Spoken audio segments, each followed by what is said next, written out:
1. Arrival. An ordinary young man was on his way from his hometown of Hamburg to Davosplatz in the canton of Graubünden. It was the height of summer, and he planned to stay for 3 weeks. It is a long trip, however, from Hamburg to those elevations. Too long, really, for so short a visit.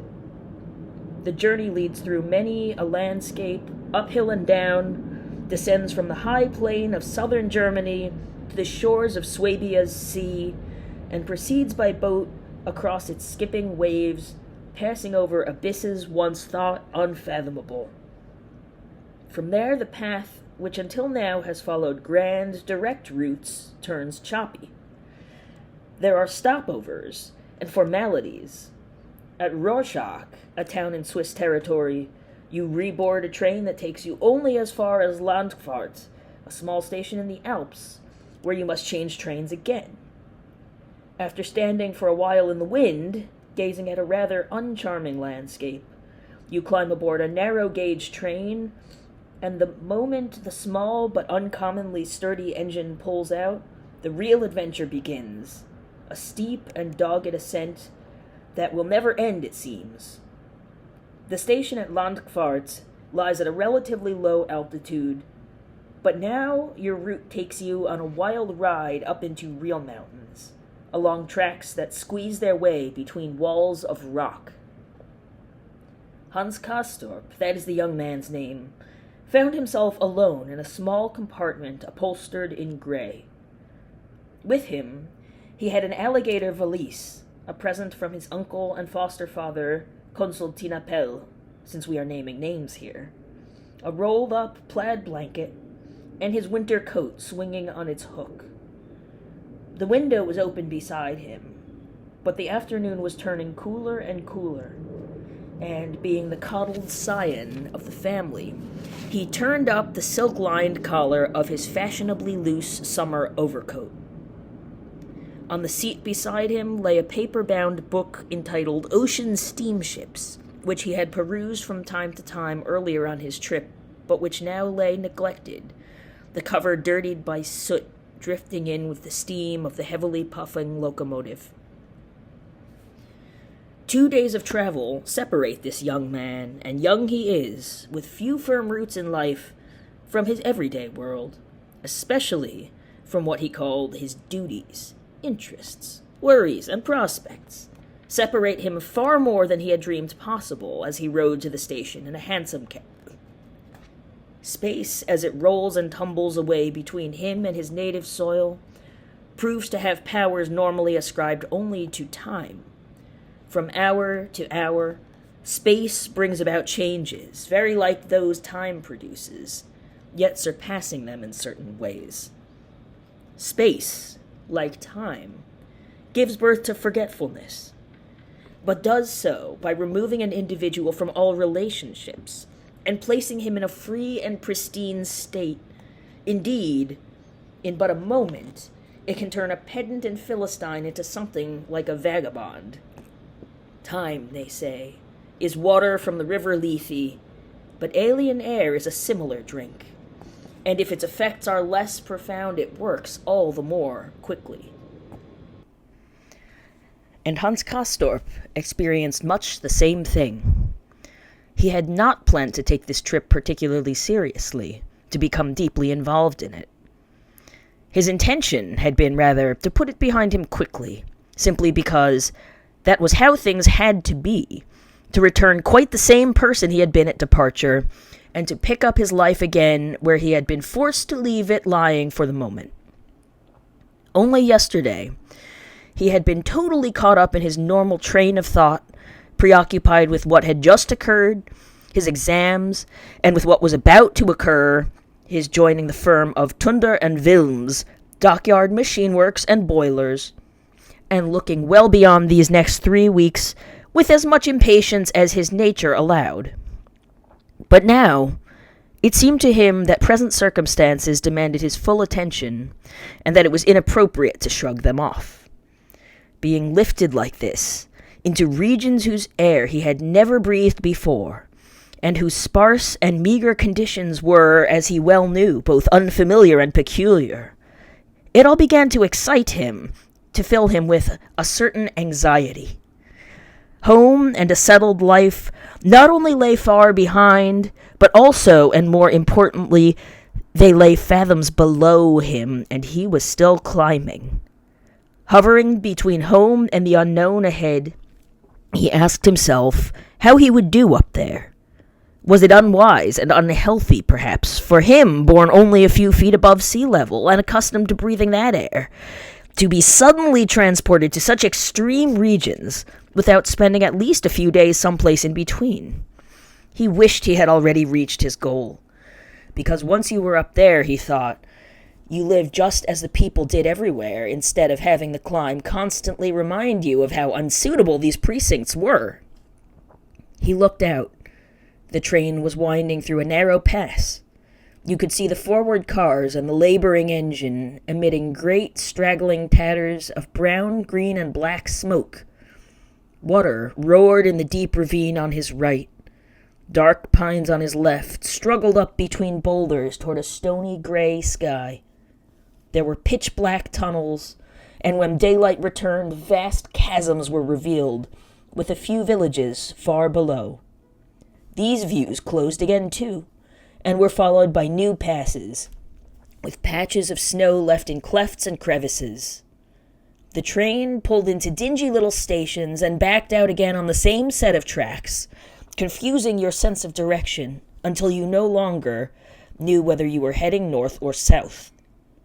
Magnificent vistas opened into regions toward which they were slowly climbing, a world of ineffable, phantasmagoric alpine peaks, soon lost again to awestruck eyes as the tracks took another curve.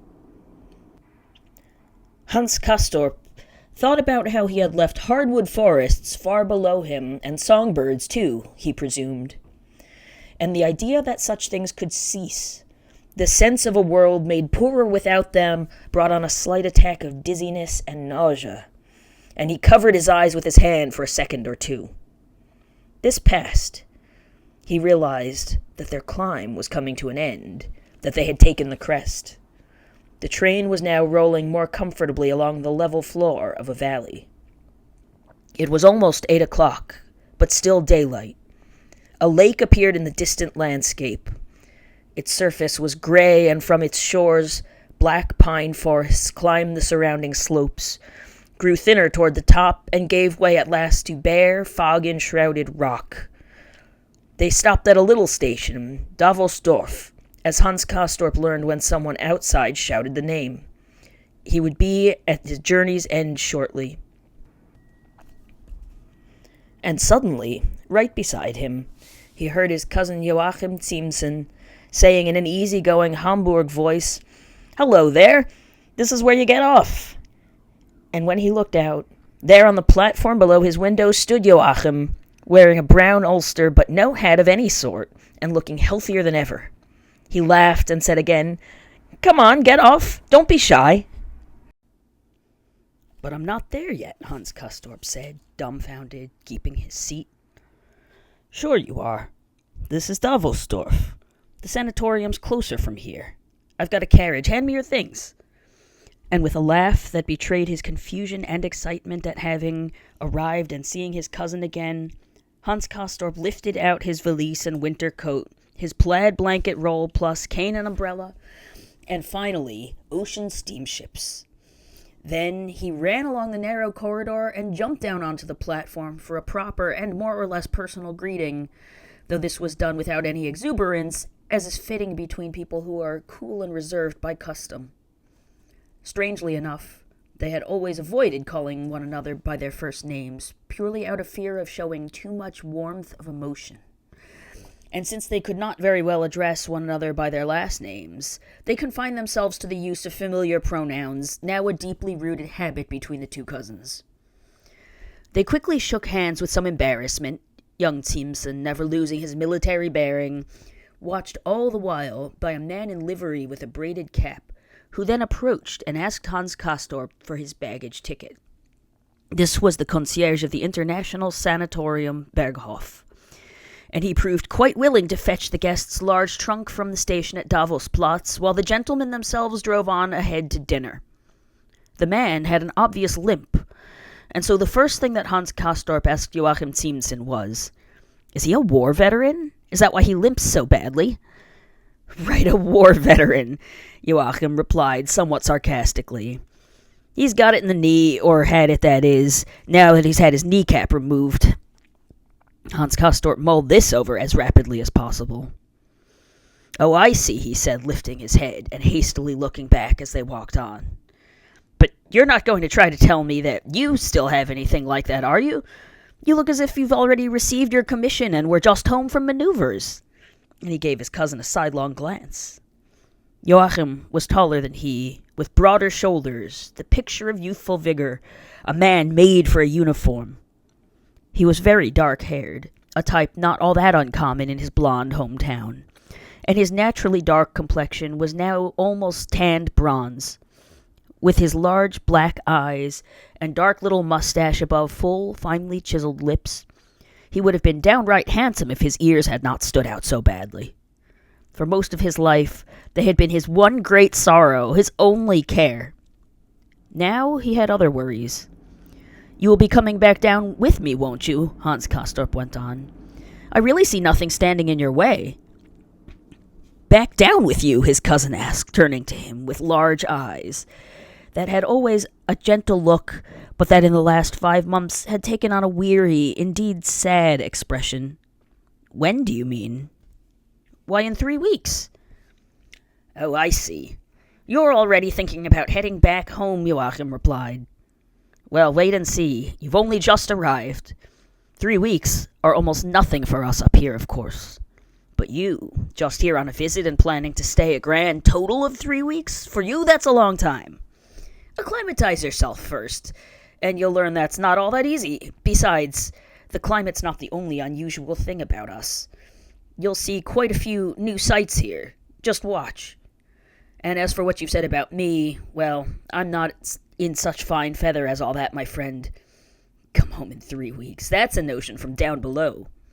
I'm nicely tanned, of course, but that's mostly from the snow and doesn't mean much, as Behrens is always saying.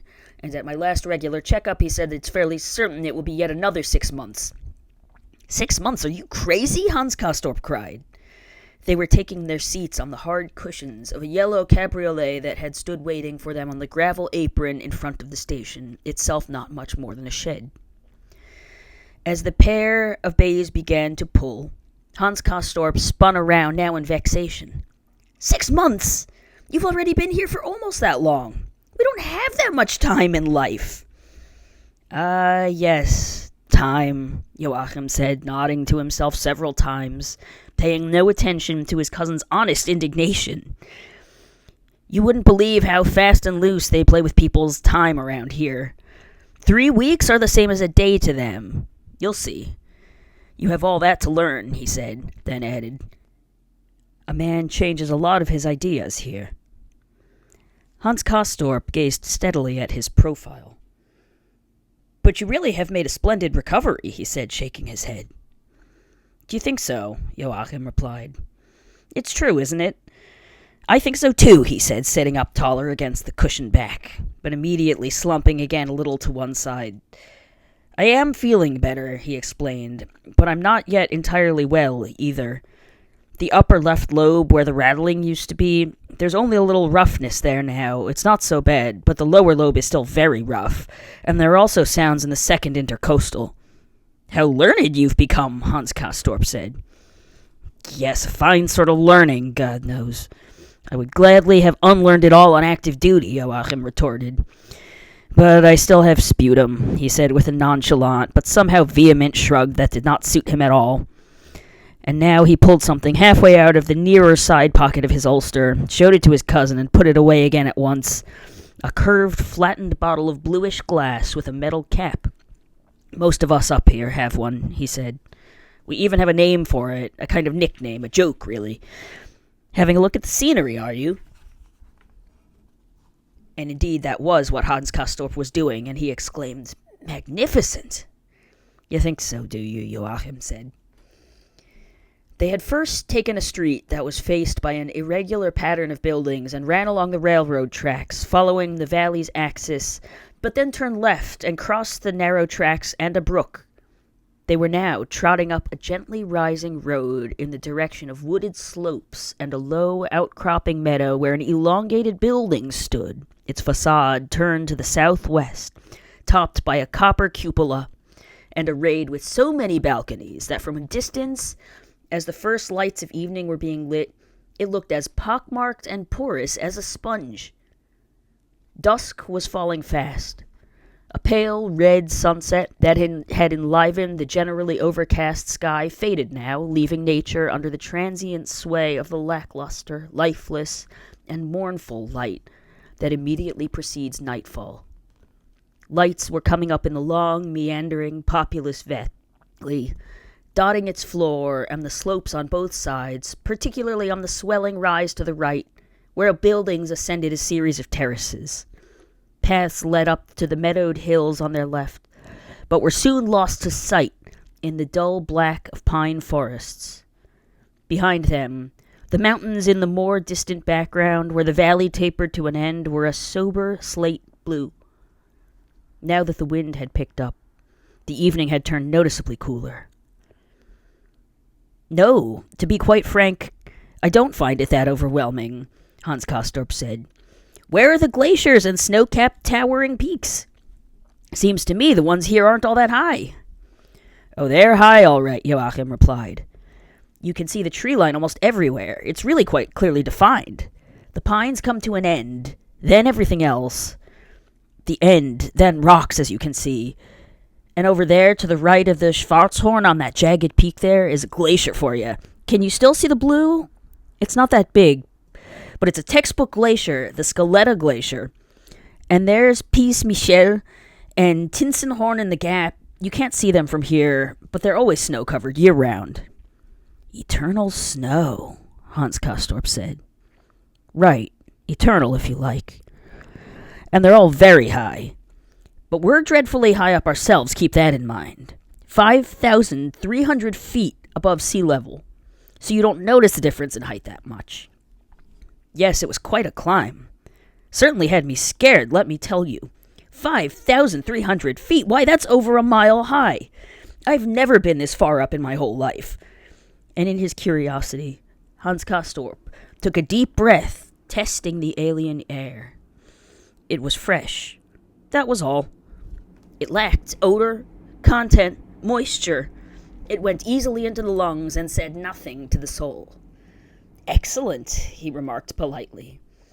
"Yes, the air is famous, but the landscape is not showing itself to its best advantage this evening. It can look better, especially in the snow.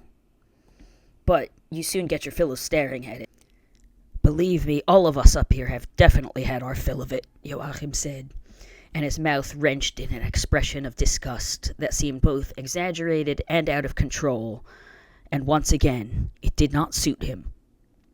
"You're talking so strangely," Hans Castorp said. "Strangely, am I?" Joachim asked, turning to his cousin and looking worried somehow. No, beg your pardon, it just seemed that way to me for a moment or so," Hans Castorp hastened to say. But what he really meant was that the phrase, "us up here," which Joachim had used 3 or 4 times already, somehow made him feel anxious and queer. "Our sanatorium lies at a higher altitude than the village, as you can see," Joachim continued. "It's 150 feet. The brochure says 300, but it's only half that. The highest of the sanatoriums is Schatzalp across the way. You can't see it now. They have to transport the bodies down by bobsled in the winter because the roads are impassable." "The bodies? Oh, I see. You don't say," Hans Castorp cried. And suddenly he burst into a violent, overpowering laugh that shook his chest and twisted his face, stiffened by the cool wind, into a slightly painful grimace. "On bobsleds? You can sit there and tell me that so calm and cool? You've become quite the cynic in the last 5 months." "That's not cynical at all," Joachim replied with a shrug. "Why do you say that? It doesn't matter to the bodies.